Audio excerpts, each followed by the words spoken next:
On a rainy November night, the body of 27-year-old Emily Carter was found in her small Willow Street apartment. A single lamp flickered in the corner.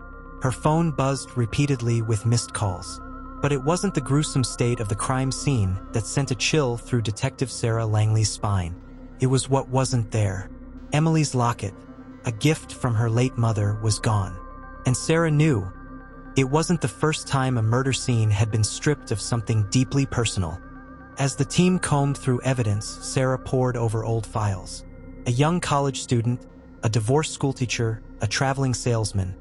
3 murders across 2 years, 3 cities, and 3 missing items. A bracelet, pocket watch, a music box. Each time, something small, something cherished. Sarah felt it deep in her gut. This wasn't random. Someone out there was keeping souvenirs. The breakthrough came unexpectedly. Surveillance footage near Emily's apartment captured a shadowy figure limping slightly as he vanished into the night. For the first time, they had a thread. But as they pulled it, the fabric of the investigation began to unravel. The footage was grainy. The lead detective, Mark Renshaw, dismissed it as a dead end. Sarah, on the other hand, couldn't let go. She watched that clip on repeat, obsessing over every frame, every detail, until sleep no longer came. She smelled like lilacs. That's what he remembered. He had watched her for weeks. The way she sat at the window, twisting the locket chain between her fingers. He didn't need to kill her, but the locket called to him. It wasn't about the act. It was about the memory, about holding a piece of her forever. The press wasted no time.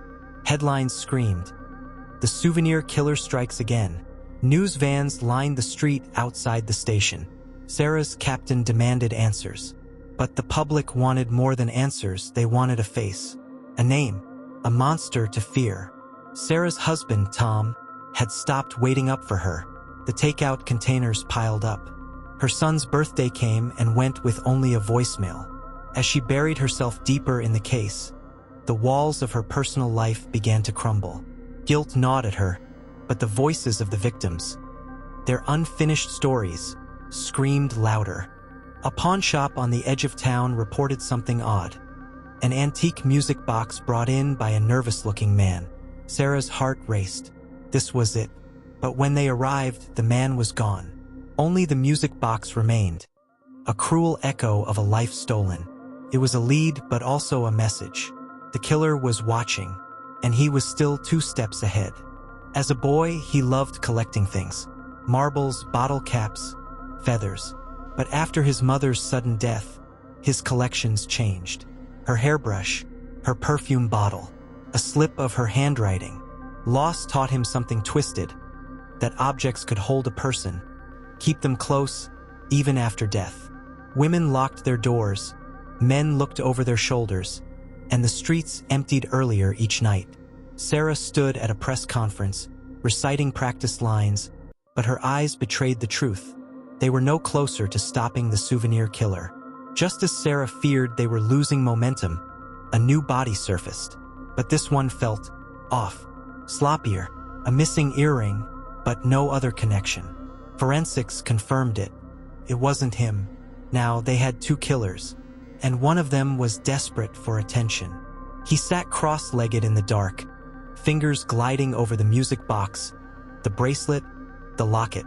Each item sang to him. Each was a life, a memory, a possession that no one could take away. Soon the shelf would be full. And then, maybe, he could finally stop. Back at the station, Sarah stared at the evidence board. Maps, photos, timelines. And then it hit her, the pattern wasn't random. The killer was circling inward, city by city, closing the distance toward one central point. Her home. Sarah's phone buzzed. An address. An anonymous tip. A woman's life on the line. Sirens wailed as the team raced through the darkened streets. Sarah's heart pounded, her mind replaying every failure, every missed clue. This time, she told herself, she wouldn't be too late. Inside the apartment, the killer stood over his next victim. A young artist, gagged and trembling. Sarah burst through the door, guns drawn, a split-second decision. "Put it down," she whispered, but his eyes were already elsewhere, on the woman's necklace, shining in the dim light. The arrest was messy. The media devoured the footage. Sarah watched from the sidelines as cameras flashed, as the world met the monster they'd feared. But as the killer was led away, his eyes met Sarah's. And in them, she saw something that haunted her more than the crimes. Relief. The victims' families gathered, some weeping, some silent. Sarah returned home to find her husband gone. A note on the table. She had solved the case. But at what cost? Days later, Sarah received a package. Inside was a single marble. No note, no return address. A reminder that some collections are never truly complete. The souvenir killer sits behind bars, but his legacy lingers. In the homes left empty, the families left broken, the detective left haunted. Some cases close, but some stay with you forever. The courthouse steps overflowed with reporters. Inside, families clutched photographs of the dead. The souvenir killer sat at the defense table, calm, almost detached. Sarah sat in the front row, fingers clenched, heart hammering as the prosecution began painting a portrait of evil. But as each witness testified, Sarah's unease grew. The killer wasn't reacting, no guilt, no rage, just watching. Letters began arriving at the prison. Love letters. Fans from around the country enchanted by the killer's face. His mystery, his myth. Sarah read one letter aloud at the station, disgusted, as younger officers exchanged nervous glances. The killer hadn't just stolen lives. He had stolen the public's imagination. While the world fixated on the trial, another body was found. The same ritual, a missing item carefully taken. Sarah's blood ran cold. The copycat wasn't done. Worse, the copycat was learning. Behind bars, he pressed his palm to the cold wall, listening to the muffled chaos of the outside world. The souvenirs, they were gone from his reach, but in his mind they lived on. Their voices whispered at night, comforting, familiar. He wondered if his new admirer, the copycat, would carry on the collection for him. One night, Sarah's phone rang. No caller ID. A distorted voice crackled through. "You missed one." The line went dead. And in that moment, Sarah knew. The copycat wasn't just chasing headlines. He was hunting her. Her husband's absence left a silence in the house Sarah could barely stand. The station was no better. Half her team had been reassigned. The other half whispered behind closed doors. She was alone again, and the killer knew it. Desperate, Sarah did what she once swore she'd never do. She visited the killer. Sitting across from him under flickering prison lights, she asked one question. "Who's doing this?" He smiled softly. "You are." A breakthrough. Fingerprints on the latest scene matched someone Sarah knew well. A rookie cop, eager enough to embed himself in the investigation, eager enough to study the killer's methods up close. Sarah felt her stomach drop. The betrayal cut deeper than she imagined. The rookie fled. Sarah tracked his phone, his car, his patterns, a desperate race to catch him before he could finish what the original killer started. As she pieced it together, the rookie played his own game, leaving behind notes, taunts, and worst of all, souvenirs from Sarah's own life. She awoke one night to find her bedroom window cracked open. On the pillow beside her, her son's old toy car, one she hadn't seen in years. Sarah realized with bone-deep dread. She wasn't the hunter anymore. She was the next target. He wanted to feel it, the power, the control, the immortality. But it was never enough. The souvenirs sat heavy in his pocket, their meaning slipping away with every kill. He needed Sarah to see him. Only then would he matter. An abandoned warehouse on the edge of town. Sarah moved through the dark, gun raised, heart pounding. She called out, voice shaking. The rookie emerged, hands up, eyes wide, and in his fist, Sarah's wedding ring. The confrontation ended in gunfire. Sirens screamed through the night. As Sarah sat on the curb, shaking, her captain placed a quiet hand on her shoulder. "It's over," he said, but Sarah knew better. It's never over. News of the rookie's death reached the killer's cell. Alone in the dark, he laughed softly, the kind of laugh that sends a chill down the spine. He had created a disciple, and Sarah had played her part perfectly. The trial ended. The killer received life without parole. The city exhaled. Reporters packed up and left. But Sarah couldn't forget the marble in the mail, the toy car on her pillow, the wedding ring in the rookie's fist. Collections have a way of continuing, even when the collector is gone. Months later, a small box arrived at Sarah's desk. Inside, carefully wrapped, was Emily Carter's missing locket. A note attached, "For you." Sarah's hands trembled as she realized.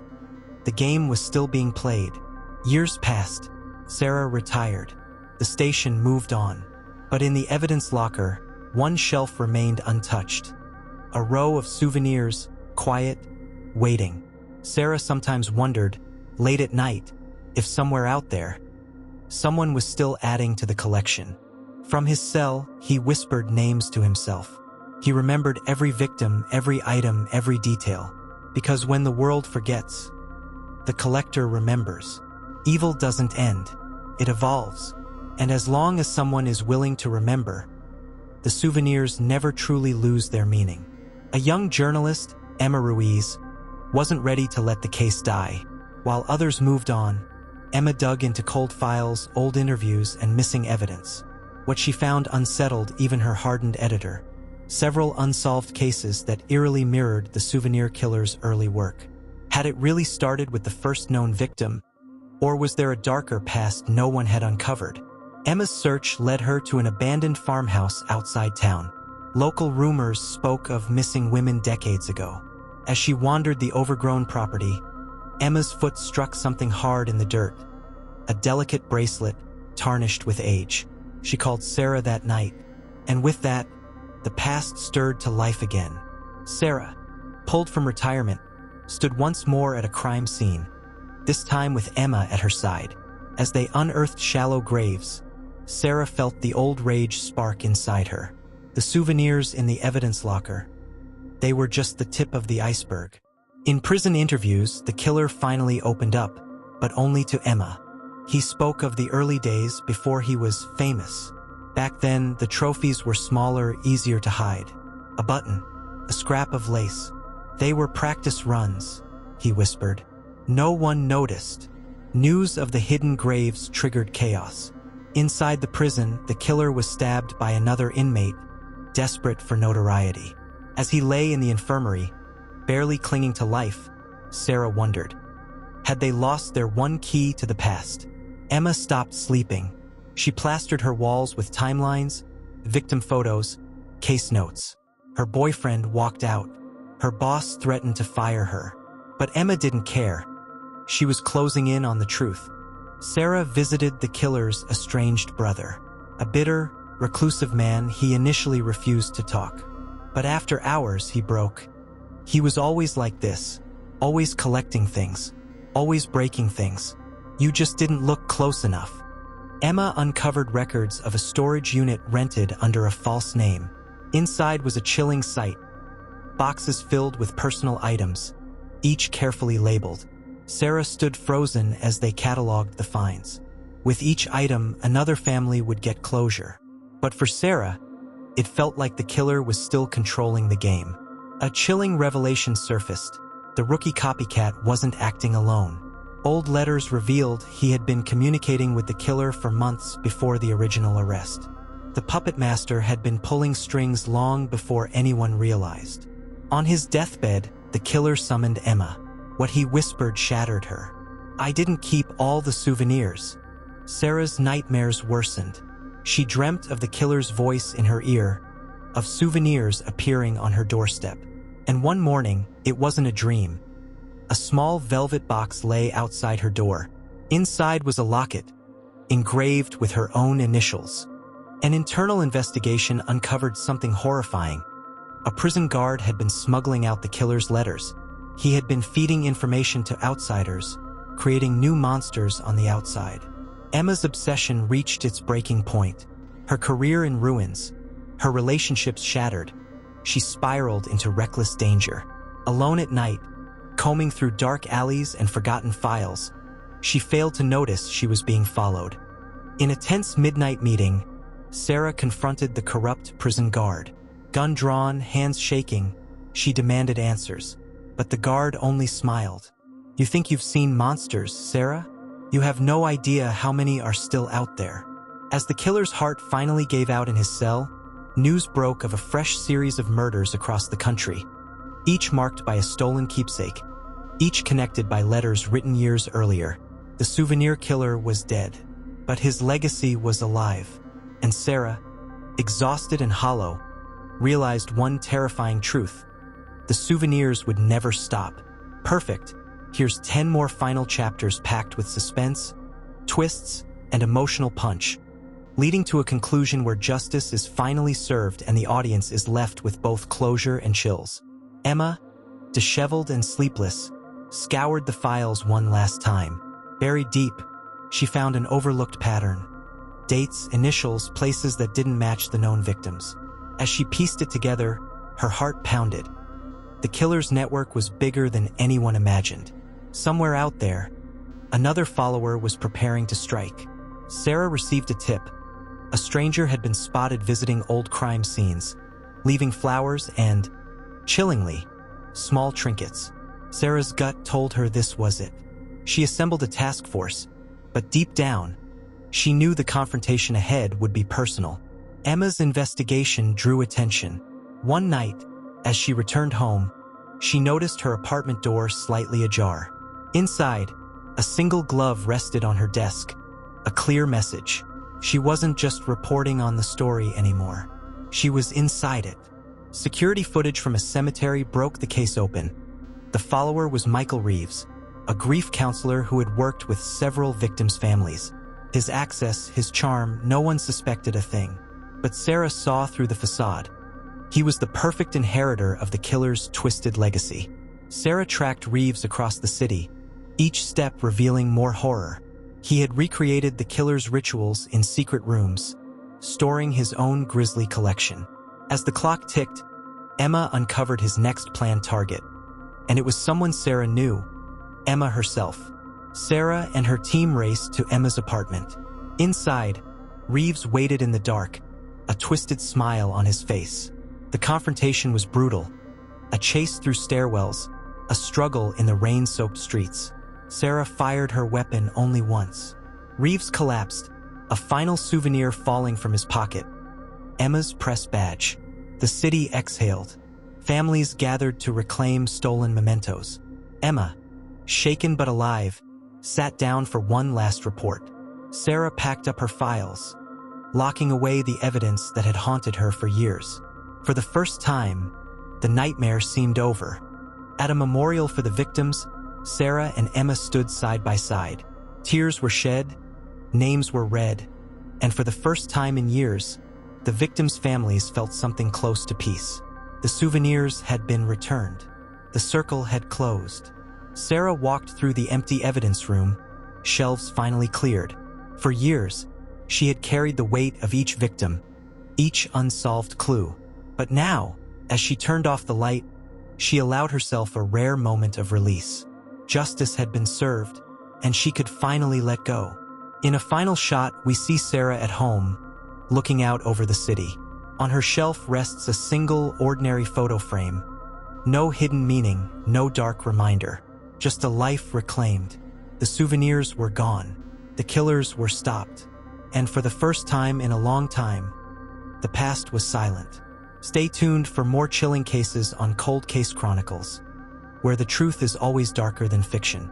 If you haven't already, make sure you're subscribed to Cold Case Chronicles. We dive deeper into the most chilling, unsolved mysteries, and together, we uncover what was left behind. Like, share, and leave a comment below. We want to hear your thoughts. Stay vigilant. Stay curious. The truth never rests.